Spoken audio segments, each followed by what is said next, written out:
berdasarkan sumbernya. 1.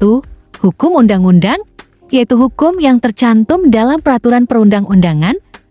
2. Hukum kebiasaan, yaitu hukum yang terletak dalam aturan-aturan kebiasaan. 3. Hukum traktat, yaitu hukum yang ditetapkan oleh negara-negara di dalam suatu perjanjian antar negara. 4. Hukum jurisprudensi, yaitu hukum yang terbentuk karena keputusan hakim. B. Berdasarkan tempat berlakunya. 1. Hukum nasional, yaitu hukum yang berlaku dalam wilayah suatu negara tertentu. 2. Hukum internasional, yaitu hukum yang mengatur hubungan hukum antar negara dalam dunia internasional. 3. Hukum asing, yaitu hukum yang berlaku dalam wilayah negara lain. 4.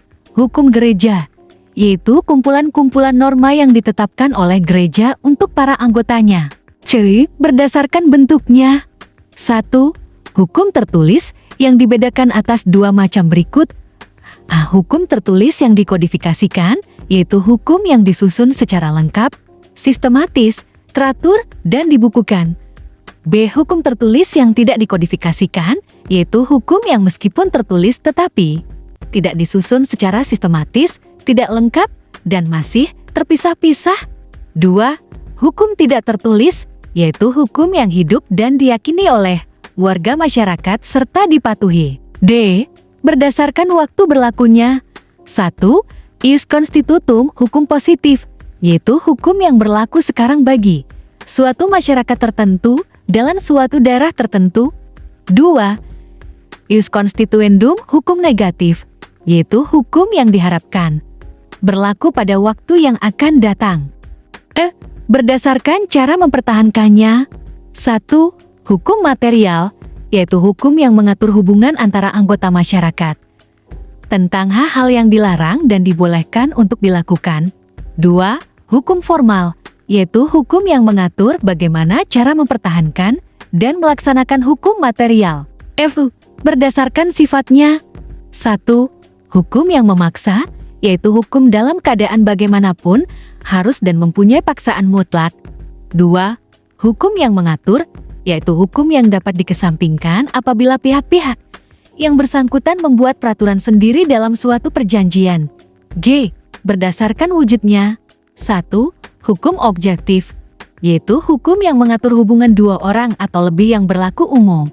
2. Hukum subjektif, yaitu hukum yang timbul dari hukum objektif dan berlaku seorang atau lebih. Hari. Berdasarkan isinya. 1. Hukum publik, yaitu hukum yang mengatur hubungan antara negara dengan warga negara. Publik. Hukum publik terbagi atas. A. Hukum pidana, yaitu mengatur tentang pelanggaran dan kejahatan, memuat larangan dan sanksi. B. Hukum tata negara, yaitu mengatur hubungan antara negara dengan bagian-bagiannya. C. Hukum tata usaha negara administratif, yaitu mengatur tugas kewajiban pejabat negara. D. Hukum internasional, yaitu mengatur hubungan antar negara.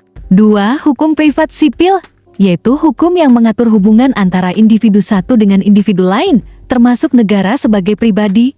Hukum privat terbagi atas. A. Hukum perdata, yaitu hukum yang mengatur hubungan antar individu secara umum. B. Hukum perniagaan dagang, yaitu hukum yang mengatur hubungan antar individu dalam perdagangan.